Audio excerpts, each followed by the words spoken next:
오랜만입니다. 거의 뭐 열흘 넘은 것 같은데, 제 개인 사정도 있었고, 일단은 뭐 여러분들한테 특별히 전달할 사항이 없었어요. 지난번에 제가 그 말씀 드렸었죠. 저는 커피 한 잔 먹었습니다. 그, CPI 그런 거 보고 방향성이 만들어질 거라고. 그리고 튠 이후에 일정 부분 더 밀려 올라왔고요. 지금 4일 연속 옆으로 개걸음을 치고 있습니다.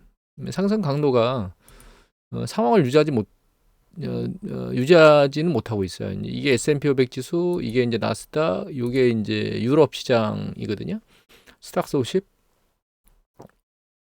그 다음에 이제 여기 좀 빠졌고, 그 다음에 빠져도 여기서 쭉 지금 일봉이 다 끌고 올라왔죠. 종가는. 이게 닥스입니다. 여기에 영국이고요. 여기에 프랑스. 이 니케이. 이게 우리나라 코스피입니다. 그다음에 이게 상위 지수. 이게 CSI 300. 중국 지수는, 그러니까 중국은 지금 정말 쏟아볼 수 있는 정책들은 다 하려고 애를 많이 쓰고 있는데, 당 한 가지 지금 공격적으로 안 하고 있는 게 금리를 급격히 내리지 않는 거거든요. 근데 이제 금리를 급격히 내려가지고 시장 전반에 금리를 내린다는 얘기는 대출자 모든 사람한테 혜택을 다 주겠다는 뜻인 거거든요. 근데 이제 문제는 그게 부동산 쪽으로 다시 흘러갈까봐 그 부분들을 안 하고 있는데, 그런 걸 떠나서 지금 시장이 아예 지금 다른 글로벌 시장하고 다른 상황으로 움직이고 있다는 걸 아셔야 돼요. 지금 최근에 이제 홍콩 H지수 관련해 가지고 그 ELS가 대규모 손실 날 거라고 얘기를 하는데, 사실 ELS 대규모 손실은 옛날에 2015년도든가요? 급등했을 때도 났고, 사실 홍콩 지수와 관련된 ELS는 아예 건드리지 않는 게 좋습니다, 사실. 물론 2021년도에 이런 상황이 발생할지 모르는데, 중국 시장은 다른 쪽 글로벌 시장의 동향과 다르게 움직일 수 있다는 걸 우리가 확연히 느껴야 되고, 이런 패턴이 사실 반복돼요. 안타깝게도. 그리고 이게 인도 지수입니다. 그래서 시장 자체는 한번 반등을 했고, 그 반등한 게 일단은 좀 쉬어가는 모습을 보이고 있는 것 같고, 또 추가적으로 뭔가 액션을 취해야 될 이슈가 지금은 없는 것 같아요. 일단 중국의 광군제 11월 11일 날 일어나는 광군제 세일 같은 경우에는 뭐 그렇게 크게 이슈가 없었고, 이제 미국의 이제 블랙 프라이데이 관련해 가지고가 지금 주요 이슈인데, 연말 시즌이 긍정적이고 블랙 프라이데이 올해 온라인 매출이 사상 최대치를 기록했다는 내용도 괜찮고요. 밑에 놓고 보면 뭐 이게 내구재들이잖아요. 전자제품, 스마트워치, TV, 오디오 장비 등 주로 지갑을 열었다. 이게 내구재 쪽에 지갑을 열었다는 뜻인데, 이제 이런 이슈에도 불구하고 사실은 주식시장이 이게 강하게 반등하지 않는 게 사실 전 눈에 더 걸리거든요. 근데 블랙 프라이데이 좋은 거 나온 거 맞아. 그런데 그거 좋게 나왔다고 보도 나온 이 뒤에 주가의 흐름은 위로 머리를 못 들고 있거든요.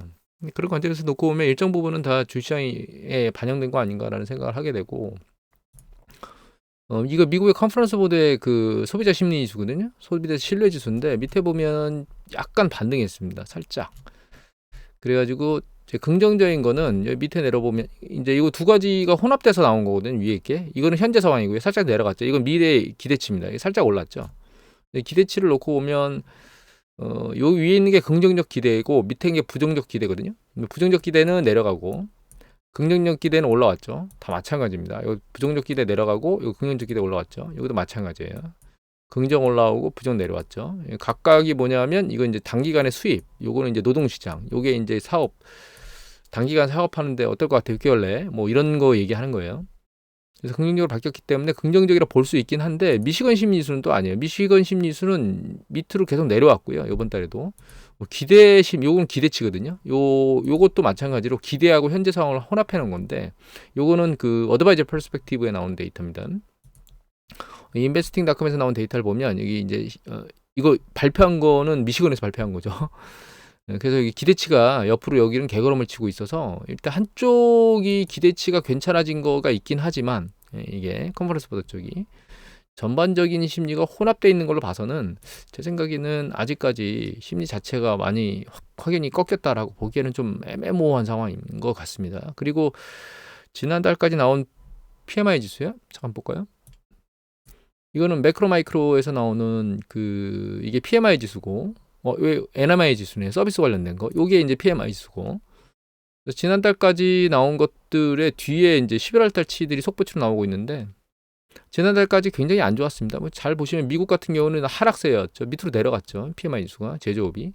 서비스업도 미국 같은 경우에는 추세적으로 좀 내려가고 있죠. 12월 달은 좀 봐야 되겠고. 전반적으로 안 좋았어요. 중국 같은 경우에도 여기 밑으로 내려갔고 유럽 같은 경우에도 여기 보시면 밑으로 내려갔죠. PMI 지수는 유럽 같은 경우에는 여기 밑으로 내려갔죠. 또 역시 여기 보면 중국 같은 경우에 중국이죠. 이것도 내려갔죠. 그런데 유럽 쪽에서 발표 나온 거 보면 일단 속보치 나온 게 일단 제조 PMI 지수가 살짝 반등했고 서비스 PMI 지수도 살짝 반등했습니다. 물론 반등 강도가 너무 약해요. 이게 50 미만이 경기 수축이거든요. 이게. 그래서 그렇게 좋지 않긴 하지만 이거 바닥을 치고 살짝 들리는 거 아니야라는 생각이 이게 들렸다는 게 추세적으로 들렸다는 의미 말고 위축되는 강도가 일단 이제 호흡을 가다듬는 거 아니야 이렇게 보이기는 합니다. 그리고 이거 제조업 쪽이겠죠. 구매 관리 담당자의 그 상황을 물어본 거니까. 이거 말고 미국 말고 이제 유럽을 보면 유럽 같은 경우에는 이게 ESI라 그래가지고 이게 그 BSI가 그 소비자 심리하고 서비스 그러니까 기업 심리 지수를 합해놓은 거예요. 합해놓은 건데 얘도 보다 보면 바닥까지 내려왔다가 살짝 들렸습니다. 10월 달에 살짝 들렸어요. 이게 추세가 전환됐는지 예측하기는 어렵습니다.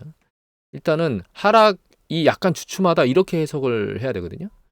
우리나라 같은 경우에는 여기 보시는 ESI가 요게 그 개인하고 그다음에 기업의 심리 지수인데 이제 현재 상황은 아니고요. 미래 상황을 묻는 거거든요. 근데 여기 보시면 이제 이게 이동 평균 순환 변동치고 이동 평균선이라고 생각하시면 됩니다. 요 이제 파란색이 당일 나오는 거거든요. 그런데 이동 평균선이 이제 내려왔다가 당일 나오는 게 살짝 내려왔다 들려서 다시 밑으로 내려오고 있고 이동 평균선은 지금 약간 꺾여서 올라가는 것 같긴 하지만 지금 원계열이 내려오고 있기 때문에 상황은 이게 심리적 개선이 완전히 그러니까 향후의 기대치가 심리적 개선이 완전히 일어나서 움직인다라고 보기가 좀 어려운 상황입니다, 사실. 그래서 심리수 자체가 그렇게 좋냐? 제가 보기에는 그렇게 좋지는 않아요. 소비자 쪽에서 확연히 좋아졌다라고 지금 느끼기는 쉽지는 않아요. 하지만 그럼에도 불구하고 아까 광군제 봤잖아요. 프라이데이 참. 요거 봤으니까 그나마 이제 좀 뭐 막 수그러드는 그런 상황에 그러니까 급격히 뭔가 수그러드는 그런 상황으로 보이지는 않는다. 그 예전에 DSR 지표 보여드렸죠. 프레드에서 TDSP하고 MDSP, CDSP 보여드리면서 해석을 해드렸는데 일단 돈이 좀 있는 사람들은 괜찮아요. 이제 그런 사람들이 이제 지출을 좀 늘린 거죠. 그리고 최근에 이제 그 대규모 할인 행사들을 해대고 있기 때문에 그 할인 행사에 편승하는 여유가 있는 사람들이 편승하는 그런 부분들이 있다. 이렇게 이해를 하시면 될 것 같습니다. 제 생각에는. 이제 내년도 연말 지표를 보면 이제 하는 기관들의 이제 해외 기관들 전문가들 미국 기관을 보면 뭐 여기 리서치 같은 경우 뭐 하락할 수도 있다 얘기가 나오고 이게 3,300, 3,700까지 하락하니까 상당히 좀 꽤 빠지는 거죠. 요거는 골드만삭스인데 주가가 쉽지 않다. 이거 둘 다 연합 인포메이스 기사네요. 하나는 윤영숙 씨가 올리셨고 하나는 임하람 기자께서 올리셨네요. 윤영숙 기자하고 골드만삭스 낸 주가가 좀 오르기가 어렵다고 얘기를 하는 게 있고 이거는 비즈니스 포스트인데 요거 보시면 이제 JP모건 같은 경우에는 상장사 실적 전망이 지나치게 고평가돼 있다. 이게 무슨 얘기냐면 실적 전망 너무 많이 한다 이런 얘기겠죠. 그 다음에 요거 연합인포메이스인데 BOA 같은 경우에도 이제 내년 이제 미경제가 침체로 들어가서 황폐해질 것이다. 주가가 한 24% 빠질 수 있다 이런 얘기를 하고 있습니다. 이 기사를 제가 잘못 뽑았네요. 이거 2월 22일이네요. 요거가 나머지 것들이거든요. 요것도 마찬가지인데 이걸 봐야 되겠네요. 이거 11월 요게 날짜를 한번 죄송합니다. 요게 10월이니까. 근데 이거 말고도 전망치를 좋게 보는 곳들도 있어요. 내년도에. 그래서 어느 쪽으로 가야 될지 어느 쪽으로 갈 것이다라고 판단하기 사실 녹록치는 않고요. 예전에 코로나 팬데믹 터진 뒤에도 사실은 이제 연준이나 이런 쪽에서 그러니까 그 경기 수축을 방어하기 위해서 경제 지표들이 안 좋으니까 기준금리를 내리고 있었거든요. 내리는 그 시기에 주가는 미친 듯이 올라간 적이 있습니다. 연준이 과거처럼 통화 정책을 통해서 금리를 조작하고 낮추고 그 다음에 이제 그때는 QE로 전환했었거든요. 그러면서 주가가 올라가게 될 것이다. 그리고 주가가 쭉 밀려 올라간 케이스가 있습니다. 그래서 내년도 경기 수축의 위험성이 있다 하더라도 금리가 내려갈 때 그게 주가 하락으로 베팅이 될지 주가 상승으로 베팅이 될지는 판단할 수가 없습니다. 사실은. 그 사례를 보여드릴까요? 이 그래프를 좀 보면은 그 여기 보시면 이제 기준금리가 내려오죠. 이렇게 이게 기준금리입니다. 빨간 게 기준금리 내려오기 시작했죠. 이때 이제 경제 지표들이 안 좋으니까 연준이 이제 경기 방어를 해서 기준금리 내렸거든요. 내리는 과정 중에 여기 보시면 QT를 진행하던 게 이게 연준이 자산입니다. QT를 진행하던 게 Q로 다시 전환이 됐어요. 요 시기가 보시면 2019년도 7월 이후죠. 근데 이때 2019년도 7월이 언제냐? 2019년도 7월이면 여기죠. 여기. 그 전에 한참 경제나 이런 상황이 안 좋아질 거라고 예측이 되면서 지표들도 안 좋게 움직이기 시작했습니다. 여러 가지 것들이. 그러면서 이렇게 하락을 했는데 이 시기에 기준금리 인하하고 QT가 QE로 전환되면서 이 주가가 쭉 밀려 올라갔어요. 몇 달 동안. 그리고 코로나 팬데믹을 맞으면서 이제 두들겨 맞았거든요. 그러니까 지금도 향후에 이제 내년에 경기가 수축하거나 이런 일이 발생했을 때 연준이 기준금리를 내려주는 게 주식시장에 이렇게 긍정적인 섹터로 반응을 하면서 그러니까 상승할지 아니면 과거에 있었던 정상적으로 그런 경우에는 주식이 조정을 받고 아래로 내려갈지에 대한 판단은 지금 하는 건 사실 너무 조급한 판단이에요. 그래서 어느 쪽으로 판단할지에 대해서는 사실 좀 우리가 상황을 좀 지켜봐야 됩니다. 그래서 이게 우리가 생각해 봐야 될 건 그건 것 같아요. 경기 사이클이 정말 계속 사이클이 주식시장에 긍정적으로 돌 수 있느냐에 대한 관점을 좀 모니터링을 해야 되는데 개인적으로는 그렇기는 쉽지 않을 거라고 생각을 하고 있습니다. 사실은 지금 가장 좋은 건 이게 미국식 경제에서 지금 미국 경제 잘 안 깨진다고 이 얘기하는 가장 주된 이유는 이 70% 미국 경제의 70%를 차지하는 지출 관련된 게 계속 잘 일어나고 있거든요. 그래서 여기 보면 이제 이 파란색이 이게 리얼 리테일 세일즈거든요. 이게 실질 소매 판매예요. 걔가 추세적으로 올라보다 이제 일단 꺾이긴 했습니다. 10월 달에. 그리고 요 밑에 있는 게 PC거든요. PC도 추세적으로는 계속 잘 올라오고 있어요. 그래서 소비가 아직은 잘 받쳐주고 있는 상황이에요. 물론 이 움직임이 이제 리테일 세일이 먼저 꺾이고 그 다음에 이제 여기 PC 중에서 요게 밑에 있는 게 이제 제품이고 이게 서비스고 이게 합계거든요. 그래서 리테일 세일이 먼저 빠지고 그 다음에 이제 제품이 빠지고 그 다음에 서비스가 빠지는 이런 형태의 패턴을 보이는데 아직은 추세적으로 리테일 세일이 빠지는지는 좀 우리가 지켜봐야 될 것 같고 최근 이제 블랙 프라이데이 지표나 이런 것들이 잘 나온 걸 보면 11월 지표가 얘가 좀 살아날 것 같아요. 근데 계속 이게 살아날 수 있을지에 대해서는 사실 약간 좀 그럴 수 있을까라는 생각을 하는 가장 몇 가지 이유가 뭐냐면 첫 번째가 이건데 이거 보시면 이거는 뭐냐면 비농업 부분에 있는 사람들의 일하는 전체 노동자 수의 일하는 시간 수예요. 밑에 있는 것도 마찬가지로 이제 전체 노동수의 일하는 시간, 섹터별로 이제 비즈니스 섹터에서 나오는 건데 이 시간이 장기적으로 이걸 보면 이게 전년 동기 대비 증감률이거든요. 잘 보시면 이렇게 움직입니다. 추세가 아래 내려가요. 그러면서 경기가 수축하거든요. 그러니까 일하는 시간이 준다는 얘기는 결과적으로 노동의 대가를 받는 급여가 준다는 뜻이잖아요. 여기 보시면 추세적으로 지금 내려가고 있죠. 여기 계속. 이게 붙었다는 얘기예요. 그리고 일하는 숫자가 준다는 얘기는 결론적으로 사람을 고용하려고 하는 생각도 준다는 뜻입니다. 이게 전년 동기 대비 증감률이니까 일단 다른 쪽을 패턴을 좀 보면 이거 같은 경우는 이 실질 이 소득하고 가처분 소득이에요. 이건 전월 대비 증감률이거든요. 보시면 전월 대비 증감률이 아랫단에서 놀고 있죠. 얘가 지금 상승 강도가 죽은 상태예요. 실질 소득하고 전월 대비 증감률 말고 원래 데이터를 보여드리면 원래 데이터 이렇게 나오거든요. 자 보이시면 요게 실질 소득이고요. 요게 실질 가처분 소득이에요. 실질 가처분 소득은 조금씩 내려오고 있죠. 보이시는지 모르겠는데 좀 키워볼까요 이렇게? 예. 실질 가처분 소득은 올라오다가 조금씩 내려오고 있고 이 실질 소득은 증가를 못하고 있죠. 최근에 인플레이션 압력이 약간 내려오는 추세였다는 걸 생각해 보면 최근에 몇 달 동안 이 실질 소득이 준다는 얘기는 근본적으로 받는 금액이 준다는 뜻이겠죠. 종목이. 그리고 요거는 뭐냐면 이 실업률하고 고용수거든요. 이것도 실업률하고 고용수인데 실업률 같은 경우에는 그냥 실업률이고요. 고용수는 전체 고용수의 전월 대비 증감률이에요. 그런데 얘도 이제 패턴을 장기적으로 보여드리면 이렇게 움직이거든요. 잘라서 좀 보여드릴게요. 이렇게 잘라보면 이렇게 움직여요. 얘가. 그래서 어떻게 움직이느냐. 보시면 자, 이 실업률이 올라가면서 이 전월 대비 증감률이 아래로 추세적으로 내려오죠. 그죠? 여기도 올라가면서 이 추세적으로 내려오죠. 올라가면 추세적으로 내려오잖아요. 점진적으로. 얘가 지금 실업률이 이렇게 지금 최근 패턴이 어떻게 되어 있느냐 보시면 이렇게 자, 얘가 추세적으로 지금 올라가고 있죠. 얘는 추세적으로 내려왔어요. 최근 몇 달 동안은 옆으로 횡보하는 것 같지만 추세적으로는 지금 실업률이 올라가기 때문에 결론적으로 얘도 추세적으로 내려올 거예요. 그러면 소비나 이런 거 잘 일어나는 거 알겠다 이거죠. 그런데 실제로 일하는 시간 수가 전년 동기 대비 감소하고 있고 실질 소득이나 가처분 소득이 정점을 치고 내려오고 있는 것 같거든요. 그리고 실업률이나 전체 고용 숫자가 부정적인 방향으로 움직이고 있습니다. 사실. 그러면 이게 과연 소비를 계속 버텨줄 수 있겠느냐라고 하는 부분에 대해서는 우리가 고민을 한번 해봐야 되지 않을까 생각을 하게 됩니다.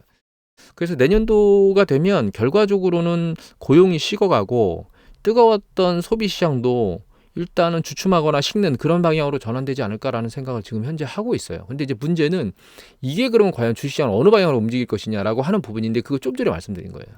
이미 예전에 이렇게 금리를 인하하거나 통화정책을 QT를 하든 QE를 전환하거나 이런 액션을 취하면서 그 투자자들한테 주식시장의 긍정적 신호를 전달해가지고 주가를 이렇게 밀어올리게 만드는 그런 걸 경험한 적이 있기 때문에 내년도에 뭐 금리를 내리기 시작하면 주가가 반드시 내려갈 거다 어쩔 거다 뭐 이런 얘기를 한다는 게 지금은 명확하지 않은 거예요. 그러니까 단기적으로는 이렇게 밀고 올라갈 수 있다라는 거예요. 다만 이렇게 밀고 올라간다 하더라도 문제는 그 뒤에 경기 수축이 발생하게 되면 밀려 내려올 거라는 거죠. 그러니까 지금 상황에서는 주가가 그리고 또 한 가지는 과거 같은 경우에는 기준금리를 올리면 주가가 이렇게 내려왔어요. 이렇게. 아니, 기준금리 내리면. 예, 글로벌 금융위 때인데 잘 보시면 글로벌 금융위 때 기준금리 어떻게 조작했나 볼까요? 예, 여기죠. 기준금리 때 내려오기 시작한 게 이때잖아요. 이때 좀 땡겨보면 이때 이게 2007년도 7월이죠. 7월 이후에 8월, 9월 이렇게 내려왔잖아요. 여기 보시면 이게 2007년도 7월이 어디예요? 여기가 8월이거든요. 여기가 10월이에요. 여기가 7월이고 여기 9월에 10월에 정점 치고 그때 추세적으로 계속 내려왔죠. 물론 여기서 이제 베어스턴스 문제 생기고 리먼이 파산했으니까 그것 때문에 조정받았다고 생각할 수도 있긴 합니다. 그럼에도 불구하고 과거에 전통적으로는 기준금리가 내려오면 주식은 정점을 치고 조정받는 게 정상적인 거예요. 그건 이전에도 마찬가지입니다. 추가적인 설명은 안 드릴 거고. 그래서 결과적으로는 지금은 기준금리를 내년에 연준이 내릴 거라는 얘기들을 계속 하고 있잖아요. 그게 그 기준금리 내리는 게 윗방향의 시그널을 만들지 아랫방향의 시그널을 만들지는 몰라요. 지금은. 하지만 그게 중요한 게 아니고 윗방향이든 아랫방향이든 결과적으로 경기가 수축한다 그러면 주가는 내려올 거 아니에요. 추세를 타고 일정 부분. 그러면 내가 전략을 어떻게 따질 거냐에 대해서는 각자의 성향에 따라 다른 겁니다. 주식 포지션을 뭐 대규모로 잔뜩 늘려가지고 나는 긍정적인 신호에 베팅을 했다가 올라가면 팔고 나올 거야 이렇게 생각할 수도 있고요. 나 이거 너무 부정적인데 그러면 결과적으로는 이게 밀려 내려올 거니까 이게 밀려 내려오는 걸 확신하고 주식이 왔다 갔다의 움직임에 대한 수익률은 포기하고 그냥 국채를 들고 있다가 거기서 내려올 때 국채 가격 상승, 금리가 내려오니까 국채 가격이 상승하겠죠. 그냥 그 이익 먹고 여기서 주식으로 갈아탈래. 뭐 이렇게 결정을 할 수도 있고 이걸 비율별로 나눠서 작업을 할래. 이렇게 결정할 수도 있어요. 그래서 지금 여러분들이 시장에서 나오는 얘기들이 있잖아요. 여기서 뭐 깨질 거다, 어떤 건 올라갈 거다 이런 얘기가 나오고 있는데 그거는 실제로 어느 방향성으로 움직일지는 정확히 판단할 수가 없어요. 그리고 그 위아래 강도도 예측하기가 쉽지가 않습니다. 다만 뭐 실제로 경기 수축이 발생하는 경우에 일반적으로 우리나라 같은 경우는 반토막이 났었던 경험이 태반이기 때문에 그 부분은 좀 감안해봐야 될 만한 거죠. 다만 이제 추세적으로 이제 경기 수축이 점진적으로 나올 것이 가능하다 그러면 주식 포지션보다는 국채와 같은 안전자산 포지션이 상대적으로 높아야 된다는 게 이제 핵심이고 주식 쪽에 포지션 액션을 운영한다 하더라도 배틀을 길게 잡고 난 이거 뭐 오랫동안 뭐 10년 동안 들고 있을 거야 이런 생각보다는 단기적인 매매 그러니까 일정 부분 올라가면 매도치고 포지션을 줄여가지고 다시 안전자산으로 넘기거나 현금을 보유하거나 뭐 이런 쪽으로 전략을 펴야 되는 게 아닌가 이런 생각을 하게 됩니다. 그리고 또 한 가지는 달러 인덱스인데요. 제가 지난번에 달러 인덱스 그 댓글을 달아주신 분 중에 저는 아직 아랫방향으로 추세가 전환된 거라고 생각하지는 않습니다라고 말씀드렸는데 그 부분이 댓글 달아주신 분이 약간 상황이 맞는 것 같이 움직이고 있거든요. 최근 달러 인덱스가 전환해서 했다가 지금 강도가 너무 세게 내려오고 있거든요. 이건 달러 약세가 일정 부분 상승 궤도를 놓고 밑으로 꺼지고 있다는 얘기니까 그 댓글 다시 그분의 의견이 맞는 거죠. 그런데 추세적으로 이게 계속 아랫방향으로 내려올 거냐? 예, 가능성은 존재한다고 보는데 결과적으로 무슨 상황을 또 우리가 예측해 봐야 되냐면 내년도에 미국의 경기가 수축한다면 달러의 가치는 원달러 환율은 어떻게 되겠느냐 이렇게 생각을 해봐야 되겠죠. 근데 원달러 환율은 경기가 수축하면 그 원화가 가치가 통화 가치가 하락하는 걸로 작동을 하게 됩니다. 여기 나와 있네요. 여기. 뭐 달러 인덱스가 상대적으로 어떻게 움직이건 간에 그건 두 번째 문제고 원달러 환율이 움직이면 결과적으로는 여기서 코로나 팬데믹 때 터질 때는 상대적으로 이때가 코로나 팬데믹 난리칠 때거든요. 2003월 달부터 난리쳤죠. 우리가 2월, 1월 뭐 이렇게 들어오면서 그러니까 환율이 이렇게 들린 게 다예요. 그런데 글로벌이 경기 수축이나 이런 거에 빠지면 우리나라 통화 가치는 급격히 단기간에 하락하게 됩니다. 이때가 지금 글로벌 금융위 때거든요. 그래서 베어스턴스 터지면서 1차 하락하고 살짝 조정받다가 2차 하락으로 급등해서 요 바닥을 만들었어요. 그러니까 향후에 미국이 실제로 경기 수축이 발생할 거라면 우리나라도 경기 수축이 발생하겠죠. 그런 과정에서 놓고 보면 달러 인덱스는 아랫방향으로 내려오다가 머리를 들고 올라갈 거예요. 그러니까 제 얘기는 이걸 왜 드리는 거냐? 일단 경기 수축이 일어날 거라고 예상이 되면 예전에도 말씀드렸지만 이 달러 가치가 밑으로 내려올 때 달러로 환전해 주는 작업을 계속 해야 되고 그게 올라가면서 환차익을 발생하게 만들 것이다라는 얘기하고 또 그 얘기도 드렸죠. 만약에 내가 뭐 미국의 애플이나 엔비디아나 뭐 구글이나 메타 마이크로소프트나 이런 것들을 사고 싶다면 이 아랫단에 있을 때 달러로 환전해 놨다가 이게 환율이 우리가 급등할 때 미국 주식들도 다 바닥을 치게 될 거거든요. 그때 그 바닥 친 주식을 환차 손으로 환전해서 사기보단 지금 사놨다가 그때 이제 매집하러 들어가는 전략을 펴야 된다. 이렇게 이해를 하고 액션을 취하고 있습니다. 저는. 지금까지 말씀드린 대로 액션을 취하고 있습니다. 최근에 5%대 올라갔을 때 한 번 사고 4.5대로 밀렸을 때 4.56 왔다 갔다 할 때 한 번 샀는데 5% 올라갔을 때 대규모로 좀 더 많은 금액을 사지 않은 걸 조금 후회하고 있는 그런 상황이긴 하지만 여하튼 지금 말씀드린 전반적인 부분에 대해서 이해를 하시면 될 것 같고 금값에 대해서는 추가적으로 말씀을 드리면 이 골드가 향후에 어떻게 될 것 같으냐. 사실 골드는 예전에도 말씀드린 적이 있어요. 이제 금값 같은 경우에는 사실 뭐하고 죄송합니다. 잠깐만요. 이거 골드를 다시 넣었습니다. 이 하늘색이 이게 골드거든요. 골드가 결과적으로는 이 달러 인덱스 가치가 지금 하락하면서 이거 들리고 있잖아요. 그런데 과거에 온수당 2,000달러 조금 넘어가면 이게 명목 그 가격의 저항선이 있었거든요. 근데 얘가 달러 인덱스가 추세적으로 더 내려가면 그 명목의 저항선을 뚫고 위로 올라갈 수 있습니다. 이 얘기는 예전에 드렸습니다. 뚫고 올라갈 수 있습니다. 이게 왜 그러냐면 인플레이션을 적용한 금 차트를 보면 지금 일정 부분 한 온수당 2,100달러 뭐 이 정도까지도 올라갈 수 있는 여력이 충분히 있거든요. 그래서 올라갈 수 있는 여력은 존재합니다. 다만 이제 그 생각은 해보셔야 돼요. 이 달러 인덱스가 방향 전환해서 터닝해서 윗방향으로 움직이게 되면 금값은 어떻게 될 것인가라고 하는 부분을 우리가 생각을 해봐야 되겠죠. 거기서 안전자산 선호도가 높아지면서 금값이 올라갈 거다? 제 생각에는 금값이 정점을 치고 내려올 거라고 생각하고 있습니다. 왜냐하면 최근 패턴을 보면 이게 안전자산하고 위험자산 선호도를 움직일 때 달러 인덱스가 거의 금값이 달러 인덱스하고 거의 반대 방향으로 지금 움직이는 패턴을 보이거든요. 물론 이렇게 동조화가 된 적도 있지만 전세적인 뉘앙스는 반대쪽 개념으로 지금 움직이고 있다는 패턴이거든요. 그래서 이 달러 인덱스 반등해서 올라가게 되면 즉 경기 수축 위험성이 커져서 달러 가치가 다시 올라가고 달러 자산 선호도가 높아지면 금값은 올라가던 걸 멈추고 내려올 것이다. 그러니까 이게 올라가는 강도는 뭘 보고 판단해야 되느냐? 달러 인덱스의 방향 추세를 보고 결정해야 된다. 이렇게 말씀을 드리면 될 것 같아요. 자, 오늘은 이것으로 마치도록 하겠습니다.